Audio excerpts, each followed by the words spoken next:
Jaganmohan Reddy and batch భారతదేశంలోనే నాకు తెలిసి ఇలాంటి ఒక రాజకీయ నాయకుడు, ఇలాంటి ఒక రాజకీయ పార్టీ ఉండదేమో అనేటువంటిది సుస్పష్టం. సరే, 2014 నుంచి 19 వరకు ప్రతిపక్ష నాయకుడిగా ఏం వెలగబెట్టాడో జనాలకు తెలుసు.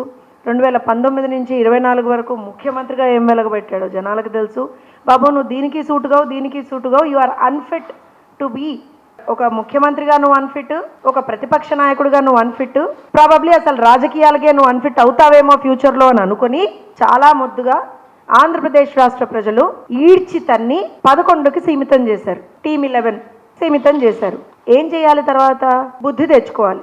చేసినటువంటి దుర్మార్గాలన్నీ కూడా మర్చిపోయి, అట్లీస్ట్ తనన్నా మర్చిపోయి ఇప్పటికైనా ప్రజలకి నేనేమన్నా మంచి చెయ్యాలి అని అనుకోవాలి. కానీ అది ఆ బ్లడ్లోనే లేదు కదా. ఎక్కడి నుంచి వస్తుంది? క్రితం సంవత్సరం డిఎస్సి పారదర్శకంగా నిర్వహించి అందరి మన్ననలు పొంది బ్రహ్మాండంగా ఆంధ్రప్రదేశ్ రాష్ట్రంలో ఉన్నటువంటి కూటమి ప్రభుత్వం 16,347 మంది యువతకి ఆ రోజున ఉద్యోగాలు ఇచ్చారు. 16,347. ఎందుకు ఈ మాట రెండోసారి చెప్తున్నా అంటే, జగన్మోహన్ రెడ్డి చెవులు రెక్కించి వినాలి. ఇంత నంబర్ జగన్మోహన్ రెడ్డి ఎప్పుడు అసలు తన కల్లో కూడా ఎప్పుడు ఆలోచించాల. ఆయన నాకు తెలిసి అధికారంలోకి రాకముందర 2019కి ముందర ఏం చెప్పాడు? అసలు 20,000 పైచిలుకు టీచర్ ఉద్యోగాలు ఖాళీగా ఉన్నాయి, ఒక్క ఛాన్స్ ఇవ్వరా ప్లీజ్, నేను వచ్చేస్తా, నేను ఉన్నా కదా, నేను విన్నా కదా, నేను వచ్చేస్తా అని చెప్పి ఆ రోజున డ్రామాలు ఆడాడు. వచ్చిన తర్వాత 2024 అంటే ఆయన అధికారం కోల్పోవడానికి ఎగ్జాక్ట్లీ ఒక 2 నెలల ముందర తూతూ మంత్రంగా ఒక 6,000 పోస్టులకి ఒక నోటిఫికేషన్ ఇచ్చాడు. జగన్మోహన్ రెడ్డి గారు చాలా జాగ్రత్తగా వినాలి. ఎందుకనంటే మీకు నార్మల్గా సిసిడి ఉందని తెలుసు, అటెన్షన్ సీకింగ్ డిజార్డర్ ఉందని తెలుసు.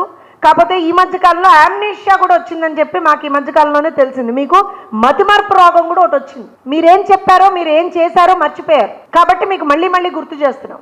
క్రితం సంవత్సరం అంత పారదర్శకంగా ఎందుకు చెప్తున్నానంటే, వాళ్ళు ఆ టైంలో వాళ్ళు చేసినటువంటి దుర్మార్గాలు కూడా, అంటే దీన్ని ఎలా ఆపాలి అని వాళ్ళు ఎంత డెస్పరేట్గా ట్రై చేశారు అంటే 240 కేసులు, 1 కాదు, 2 కాదు, 3 కాదు, 4 కాదు, 240 కేసులు పైచిలుకు. సరే, ఇంకా మిగతా చిన్న చితక అన్ని కలుపుకొని ఆల్మోస్ట్ 270 కేసులు వేశారు. డిఎస్సి కండక్ట్ చెయ్యకూడదని చెప్పి కేసులు వేశాడు. సరే, దాన్నన్నిటినీ కూడా సమర్థవంతంగా లీగల్ గా మేము ఎదుర్కొని యువతకి ఉద్యోగాలు ఇవ్వాలి అనేటువంటి ఒకే ఒక్క సంకల్పంతో, కన్విక్షన్ తో, కమిట్మెంట్ తో ఆ రోజు మేము ముందరికి వెళ్ళాం. ఏం చేశాడు?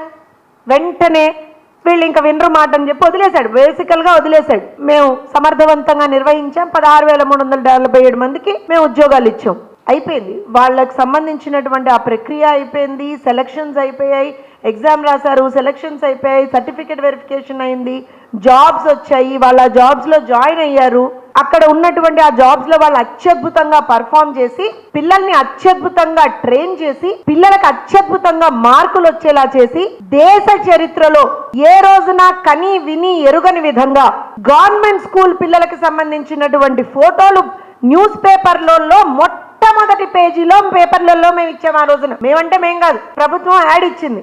అందులో ఒక్క రాజకీయ నాయకుడు ఫోటో కూడా లేదు. కేవలం పిల్లలు ఎవరైతే కష్టపడి చదివి మార్కులు తెచ్చుకొని అత్యద్భుతమైనటువంటి ప్రతిభ కనబరిచారో ఆ పిల్లల్ని ఆ రోజున హైలైట్ చేశారు.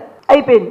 కడుపు నొప్పి రోగం స్టార్ట్ అయింది జగన్మోహన్ రెడ్డికి. బాబోయ్, ఇంత మంచి రిజల్ట్స్ వస్తే ఎట్లా, దీన్ని నేను ఎలా అయినా ఆపాలి, ఎలా అయినా దీని మీద నేను బురద జల్లాలి అని స్టార్ట్ చేశాడు. ఏం చేశాడు ఫస్ట్? ఇది అంటే జగన్మోహన్ రెడ్డికి ఈ గొడ్డలు వేటు అనేటువంటి దాంతో ఒక అబ్సెషన్ ఉంది. వాళ్ళ బాబాయిని గొడ్డలు వేటు వేశాడు.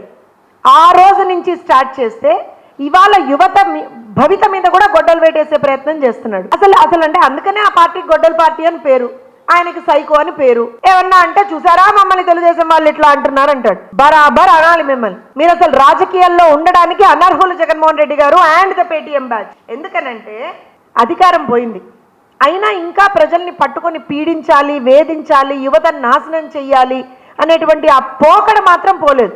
ఉడుంపోయినా దాన్ని పట్టుపోనట్టుగా లిటరల్గా ఉద్యోగాలు వస్తే చచ్చిపోతున్నారు వాళ్ళు. ఇవాళ అంత బ్రహ్మాండంగా పారదర్శకంగా ఆ ప్రక్రియ జరిగిన తర్వాత ఇతని ప్రాబ్లం ఏంటంటే, సంవత్సరం తర్వాత అయిపోయింది, సంవత్సరం అయిపోయింది, రిజల్ట్స్ వచ్చాయి, బ్రహ్మాండంగా పిల్లల ఫోటోలు వచ్చాయి పేపర్లలో, తండ్రిదండ్రులు సంతోషించారు. ఒక ప్రొసెషన్స్ అంటే చూడండి, డిఫరెన్స్ చూడండి. వాళ్ళ పార్టీ అధికారంలో ఉన్నప్పుడు దళితుణ్ణి హత్య చేసి ఆ శవాన్ని డోర్ డెలివరీ చేసినటువంటి వాడు జైలు నుంచి బయటకు వస్తే అదేదో స్వాతంత్ర సమరయోధుడిలాగా పూలు జల్లి హారతులు బట్టి స్వాగతం పలికారు. గుర్తుందిగా మీకు? ప్రొసెషన్స్ చేశారు ఆ రోజున బాహాటంగా. అది గొడ్డల పార్టీ కాబట్టి వాళ్ళు అట్లా చేశారు. మేము ఇవాళ రోజున గవర్నమెంట్ స్కూళ్ళల్లో చదివినటువంటి పిల్లలు అత్యద్భుతమైనటువంటి ప్రతిభ కనబరిస్తే వాళ్ళ ప్రతిభని గుర్తిస్తూ బ్రహ్మాండంగా వాళ్ళతో ప్రొసెషన్స్ తీసాం. అరే ఇవాళ ఆంధ్రప్రదేశ్లో నో అడ్మిషన్స్, ఫిల్ అయిపోయినాయి అడ్మిషన్స్ అని గవర్నమెంట్ స్కూళ్ళకి బోర్డులు పెట్టేటువంటి పరిస్థితి. ఏం మాట్లాడతారయ్యా మీరు? జగన్మోహన్ రెడ్డి అండ్ బ్యాచ్ వాళ్ళు వచ్చి డిఎస్సిలో అక్రమాలు జరిగాయా? ఫస్ట్ ఏమన్నారు? పేపర్ లీక్ అన్నారు. మా పగిలేట్టు జవాబు చెప్పారు అధికారులు వచ్చి. లేదు లేదు రిజర్వేషన్ సిస్టంలో ఏదో గొడవ జరిగిందన్నారు. దానికి మొహం పగిలేట్టుగా సమాధానం చెప్పారు. అయినా సిగ్గురాలా? మళ్ళీ వచ్చి ఏం మాట్లాడారు? స్పోర్ట్స్ కోటాలో అర్హత లేని వాళ్ళకి ఇచ్చారన్నారు. ఆధారాలతో సహా సర్టిఫికెట్లతో సహా బయట పెట్టారు అధికారులు. అయినా చింత చచ్చిన పులుపు చావనట్టుగా మీలో ఉన్నటువంటి ఆ సైకోతనం చావదు. ప్రజలు మిమ్మల్ని ఈడ్చి నేలకేస్తానినా ఆ సైకోతనం మీలో ఉన్నటువంటిది చావదు. ఏమన్నారు? ఒక పర్టిక్యులర్ క్యాస్ట్కి ఇన్ని ఉద్యోగాలు ఇచ్చారా? అసలు మీకు మ్యాథ్స్ వచ్చా? ఫస్ట్ క్లాస్ స్టూడెంట్స్ కదా జగన్మోహన్ రెడ్డి గారు మీరు. అంటే అఫ్కోర్స్ 10th క్లాస్ పేపర్లు మీరు దొంగతనం చేశారు, ఆ లీక్ చేసుకున్నారు, అవన్నీ మాకు తెలియదు. సరే అది అంటారు, చాలామంది అంటారు. సరే ఒక టీచర్గా నేను అది మాట్లాడకూడదు కాబట్టి I limit my self, I control my self. And నేను మ్యాథ్స్ అడుగుతున్నా, టీచర్గానే అడుగుతున్నా.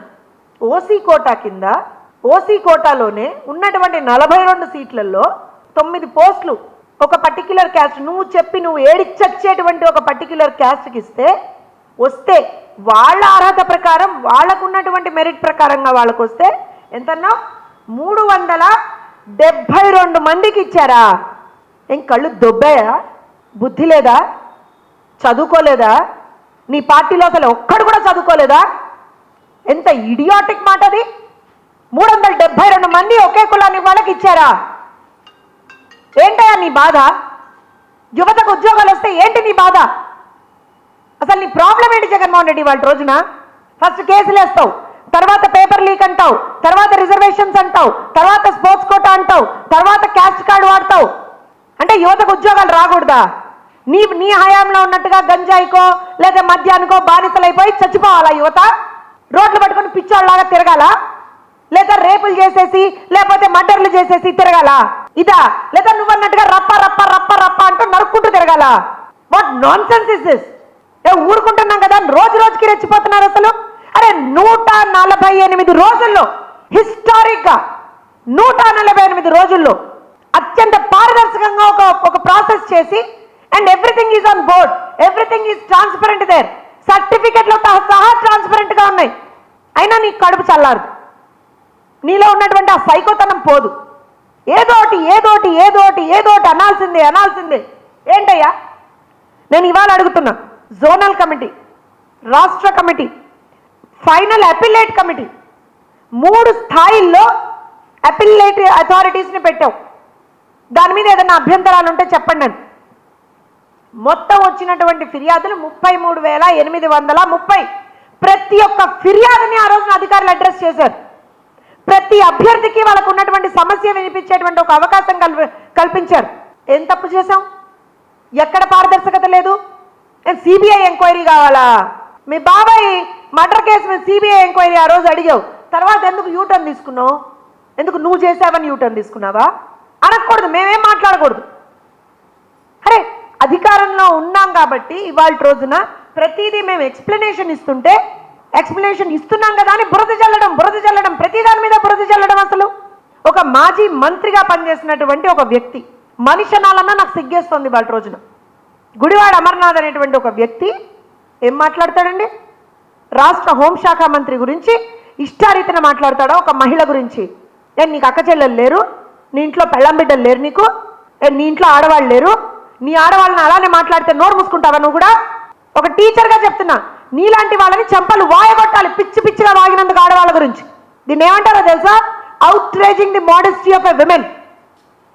ఓ మంత్రిగా ఎలగబెట్టావు కదా నువ్వు, ఎంతో కొంత ఇంగ్లీష్ వచ్చి ఉంటుంది కదా నీకు కూడా, లేదా రాకపోతే నేర్చుకో. మేకప్ గురించి మాట్లాడడం, మీలాంటి పనులు మా ఇంట్లో ఆడవాళ్ళు చేయరు, ఎంత తమాషాలు ఆడుతున్నావా? ఇంకో మంత్రి బయలుదేరుతుంది, బీసీ శాఖ మార్చుల గురించి మాట్లాడుతూ నీ అయ్య జాగిరా నీ అబ్బ జాగిరా అని మాట్లాడుతుంది. వాళ్ళు ఆ ఫ్యామిలీ ఆ కాన్స్టిట్యున్సీకి చేసిన దాంట్లో నువ్వెంత చేసావు ఉషశ్రీ గారు అని నేను అడిగితే ఏం సమాధానం చెప్తున్నావుడా?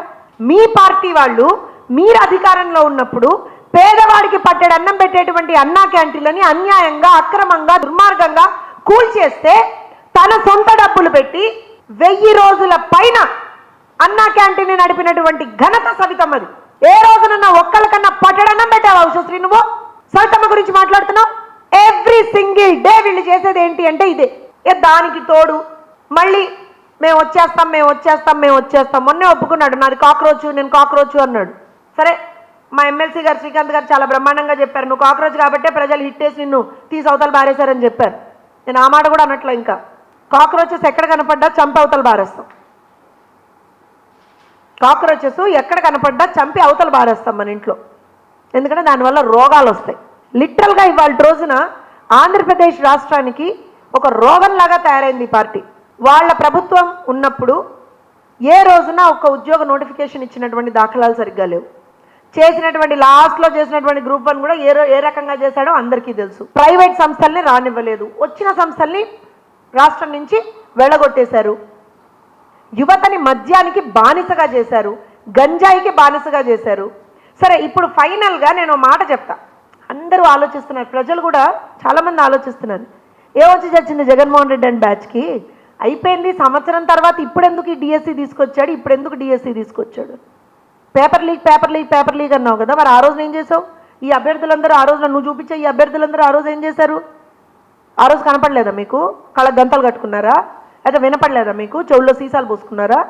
ఇవాళ ఎందుకు తీశాడు ఇది అని అంటే, మద్యం కుంభకోణంలో జగన్మోహన్ రెడ్డి అండ్ బ్యాచ్ చేసినటువంటి ఆ కుంభకోణం బయటపడింది కాబట్టి 3500 కోట్లు జగన్మోహన్ రెడ్డి అండ్ బ్యాచ్ దున్నపోతుల్లాగా పందికొక్కుల్లాగా 30,000 మంది ప్రాణాలు హరించి దొబ్బింది 3500 కోట్లు. జగన్మోహన్ రెడ్డి పిఏకే, జగన్ వదిలేయండి, జగన్మోహన్ రెడ్డి పిఏ ఆర్జించిందే 1500 కోట్లు. పిఏకి ఒక బినామీ, బినామీకి ఒక బినామీ. అరే వా, ఏం అసలు ఏం సిస్టమ్, ఏమంటారంటే ఆ స్టెప్ వైజ్ ఏం మెయింటైన్ చేసావయ్యా జగన్మోహన్ రెడ్డి నువ్వు? అసలు నీకు అసలు అవార్డు ఇవ్వచ్చా జగన్మోహన్ రెడ్డి? నీ యాక్టింగ్ ఒక అవార్డు ఇవ్వచ్చు, ఆస్కర్ అంటే అదేదో సినిమాలో భాస్కర్ అవార్డు అంటాడు బ్రహ్మానందం గారు, అలా నీకు ఏదన్నా ఒక అవార్డు ఇచ్చేయచ్చు, భాస్కరో ఆస్కరో ఏదో ఒక అవార్డు నీకు నీ బ్యాచ్కి. దాంతో పాటుగా మీరు చేసినటువంటి దుర్మార్గాలకి మిమ్మల్ని మీ పార్టీని ఒక కేస్ స్టడీగా పెట్టచ్చు. అరే, ఎవరు రాజకీయాల్లోకి వచ్చినా సరే ఇలా ఉండకూడదు, ఇలాంటి ఒక పార్టీ అనేది ఉండకూడదు రాజకీయాల్లో అని చెప్పి. యువతకు ఉద్యోగాలు ఇస్తే మీకు కడుపు నొప్పి వచ్చేస్తుంది, పిల్లలు బాగా చదువుకుంటే మీకు కడుపు నొప్పి వచ్చేస్తుంది, రాష్ట్రంలో 4 రోడ్లు మంచిగా వేస్తే మీకు కడుపు నొప్పి వచ్చేస్తుంది, రైల్వే జోన్ వస్తే మీకు కడుపు నొప్పి వచ్చేస్తుంది, స్టీల్ ప్లాంట్ సరిగ్గా ముందరికి నడుస్తుంటే మీకు కడుపు నొప్పి వచ్చేస్తుంది, ఎయిర్పోర్ట్లు కడుతుంటే మీకు కడుపు నొప్పి వచ్చేస్తుంది, డేటా సెంటర్లు వస్తే మీకు కడుపు నొప్పి వచ్చేస్తుంది. ఆ కడుపు నొప్పికి ఏదైనా మందులు తెచ్చుకోవయ్యా జగన్మోహన్ రెడ్డి. ఆ లండన్ వెళ్తావు కదా ఊరికే మందులు తెచ్చుకోవడానికి. ఈసారి కొంచెం tell your problem correctly to the doctor. Doctor దగ్గర, వేరే వాళ్ళ దగ్గర, ఏమంటారంటే లాయర్ల దగ్గర ఏది హైడ్ చేయకూడదుట. చెప్పి ఆంధ్రప్రదేశ్కి మంచి జరిగితే నాకు కడుపు నొప్పి వస్తుందండి, నాకు ఎక్కడ లేని రోగాలు వస్తున్నాయండి, ఆంధ్రప్రదేశ్లో యువత బాగుపడుతుంటే నేను తట్టుకోలేకపోతున్నాను, నాలో ఉన్నటువంటి సైకోతనం బయటకు వచ్చేస్తుందండి, నన్ను ఏం మందులు వేసుకోమంటారు డాక్టర్ గారు అని అడగండి. లేదా if you want us to suggest a good doctor to you, will do that. అదన్నా చేస్తాం. కానీ ఇలా రాష్ట్రం మీద పడి ఏడవకండి, యువత భవిష్యత్తుతో ఆడుకోకండి. నేను ఇవాళ ఈ ప్రెస్ మీట్ పెట్టడానికి కూడా కారణం ఒకటేనండి. 1 year అయిపోయింది, బ్రహ్మాండంగా ఉద్యోగం చేసుకుంటున్నటువంటి టీచర్ల గురించి వాళ్ళ రోజున ఇంత నిర్లజ్జగా నిస్సిగ్గుగా మాట్లాడుతున్నటువంటి వీళ్ళని మనం ఇప్పటికి కూడా ఎక్స్పోజ్ చేయకపోతే చాలా చాలా చాలా రాష్ట్రానికి అన్యాయం చేసినటువంటి వాళ్ళు. ఒక టీచర్గా ఇది నా బాధ. పిల్లలు హ్యాపీగా చదువుకుంటున్నారు, వాళ్ళకి చదువు చెప్తున్నారు. ఇవాళ స్కూల్ రీఓపెన్ చేస్తే ఎంత బ్రహ్మాండంగా ఆ రీఓపెన్ అయిన తర్వాత పిల్లలు ఆ స్కూళ్ళకి ఎంత ఎంతూజియాజంతో వెళ్తున్నారు అనేటువంటిది మీడియా మిత్రులు మీ అందరి దగ్గర కూడా వీడియోలు ఉన్నాయి. లోకేష్ గారు తన నియోజకవర్గానికి చెందినటువంటి మంగళగిరిలో ఒక స్కూల్ని ఎంత బ్రహ్మాండంగా, ఒక ప్రైవేట్ స్కూల్ కంటా బాగా ధీటుగా అక్కడ సౌకర్యాలను కల్పిస్తూ ముందరికెళ్ళారు. అంత అత్యద్భుతంగా చేశారు. ఏం జగన్మోహన్ రెడ్డి, కాన్స్టిట్యున్సీని రిప్రజెంట్ చేస్తావు కదయ్యా, ఏ రోజునన్నా ఆ కాన్స్టిట్యున్సీలో నువ్వు ఏదన్నా ఒక్క మంచి ప్రోగ్రామ్ అన్నా చేసావా? మీ నాన్న పేరు మీద ఏదో కట్టడం తప్పించి ఇవన్నీ కాదు. మీకు డిఎస్సిలో అక్రమాలు జరిగాయి అనేటువంటి ఆరోపణ ఉంది కదా, కోర్టుకెళ్ళండి. వెళ్ళండి ఆ కోర్టుకి. మీరు చెప్పేది నిజమైతే కోర్టుకి వెళ్ళండి. వెళ్ళారు కదా అంతకు ముందర. అసలు కండక్టే చేయకూడదని వెళ్తే కోర్టు మీకు పెడా పెడా పెడా పెడా లెంపలు వాయించి మరీ పంపించింది కదా. మీరు నిజంగా నిజం మాట్లాడుతూనే వెళ్ళండి మళ్ళీ కోర్టుకి, లేదా రండి అసెంబ్లీకి రండి. విద్యాశాఖ మంత్రులు నారా లోకేష్ గారు మీకు ఆధారాలతో సహా చూపిస్తారు. ఏం జగన్మోహన్ రెడ్డి గారు దమ్ముందా మీకు అసెంబ్లీకి వచ్చేయడానికి? ఇదే ఉండవు. ఫ్లైట్ ఛార్జీలు పెట్టుకొని ఆ బెంగళూరు నుంచి రావాలా, కూర్చోవాలా, ఓ నలుగురిని వేసుకొని ప్రెస్ మీట్ పెట్టాలా, బురద చల్లాలా, మళ్ళీ వెంటనే ఫ్లైట్ వేసుకుని వెళ్ళిపోవాలి. ఇది నువ్వు చేసేటువంటిది. రాష్ట్రానికి మంచి చేయగలిగితే చెయ్యి, లేకపోతే జరుగుతున్నటువంటి మంచిని అప్రిషియేట్ చెయ్యి.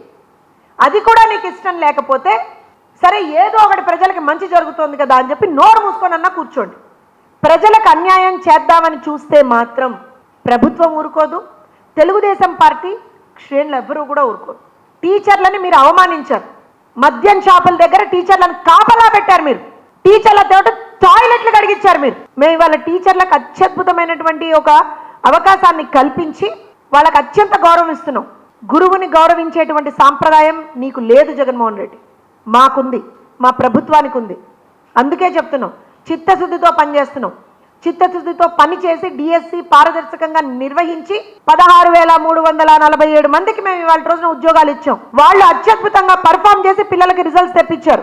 వాళ్ళ జోలికి వస్తే మాత్రం ఊరుకునేటువంటి ప్రసక్తి లేదు. అర్థం చేసుకోవాలి. మీడియా మిత్రులందరికీ కూడా విన్నవించుకుంటున్నాం, అతను చేసేటువంటి ఈ ఫాల్స్ ప్రొపగాండా, ఫేక్ ప్రచారాన్ని దయచేసి మేము ఇచ్చినటువంటి ప్రతి ఆధారంతో మీరు కూడా తిప్పికొట్టాలని చెప్పి రాష్ట్ర హితం కోసం మేము మిమ్మల్ని కోరుకుంటున్నాం. థ్యాంక్ యూ అండి. జగన్ గారు మాట్లాడుతూ మెగా డిఎస్సీలో అసలు ఈ మెగా అంటే ఏంటో నాకు తెలియదు అని చాలా వ్యంగ్యంగా ఏ ఉద్దేశంతో ఆ మెగా అసలు డిఎస్సీ అంటేనే తెలియదు జగన్మోహన్ రెడ్డికి. మెగా అంటే ఏంటో ఒకసారి జగన్మోహన్ రెడ్డి గారి 2019కి ముందర ఉన్నటువంటి వీడియోలు మీకు షేర్ చేస్తాను నేను. ఆ రోజున ఇలానే చేతిలో పేపర్లు పట్టుకొని ఎడం చేత్తో కుడి చేత్తో మైట పట్టుకొని ఆ రోజున నేను అధికారంలోకి వస్తే 20,000 పైచిలకు ఉద్యోగాలతోటి మెగా డిఎస్సీ ఇస్తా అని చెప్పాడుగా పేపర్లు ఊపుకుంటూ. ఆ రోజు తెలీదా మెగా డిఎస్సీ అంటే ఏంటో? ఆ రోజు తెలీదా డిఎస్సీ అంటే ఏంటో? ఆ రోజు తెలీదా ఎన్ని ఉద్యోగ అవకాశాలు ఉన్నాయో, ఖాళీలు ఉన్నాయో?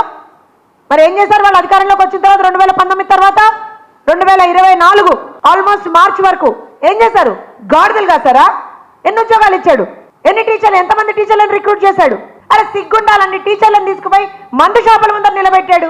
ఏం మాట్లాడతాడు? ఒక టీచర్ గా నిజంగా ఆ రోజు నేను చచ్చిపోయా. మన తల్లి తండ్రి తర్వాత అత్యంత గౌరవం ఇచ్చేది ఒక గురువుకి. గురువులను అత్యంత హేయంగా అవమానించినటువంటి వ్యక్తి జగన్మోహన్ రెడ్డి. జగన్మోహన్ రెడ్డి డెస్పరేషన్ ఏ స్థాయికి వెళ్ళిపోయింది అని అంటే 1:1 వెరిఫికేషన్, హారిజాంటల్ రిజర్వేషన్లు, తప్పిదాలు అంటే డ్రామా చేశారు మీరు అన్నట్టుగా. అసలు వెరిఫికేషన్ అంటే ఒక స్క్రూటినీ ప్రక్రియ, బేసిక్గా ఒక స్క్రూటినీ ప్రక్రియ. జరిగేది ఏంటి అక్కడ? ఉద్యోగం ఇవ్వం మనం, దాంట్లో మనం నీ సర్టిఫికేట్స్ని వెరిఫై చేస్తాం. అంటే సర్టిఫికేట్లు ప్రాపర్గా తెచ్చుకున్న వాడికి సర్టిఫికేట్ వెరిఫికేషన్ అంటే ఏంటో తెలుస్తుంది. నాకు తెలిసి అక్కడ ఉన్న బ్యాచ్ ఎవరు కూడా సర్టిఫికేట్లు ప్రాపర్గా చదువుకొని తెచ్చుకున్న వాళ్ళు ఉండరు. అందుకని వాళ్ళకి సర్టిఫికేట్ వెరిఫికేషన్ అంటే ఏంటో తెలియదు. బేసిక్గా అసలు అర్హుల గుర్తింపు మొదలుకొని everything is transparent, is put up on the system. మేము ఎక్కడా కూడా ఏది కూడా హైడ్ చేయలేదు. సర్టిఫికెట్లతో సహా ఇవాళ రోజున పోర్టల్లో ఉంది.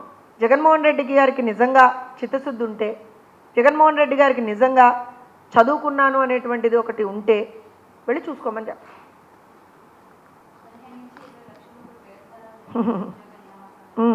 ఎట్లా చేస్తారమ్మా బేరసారాలు? ఇదేమన్నా గ్రూప్ 1 నోటిఫికేషన్లో?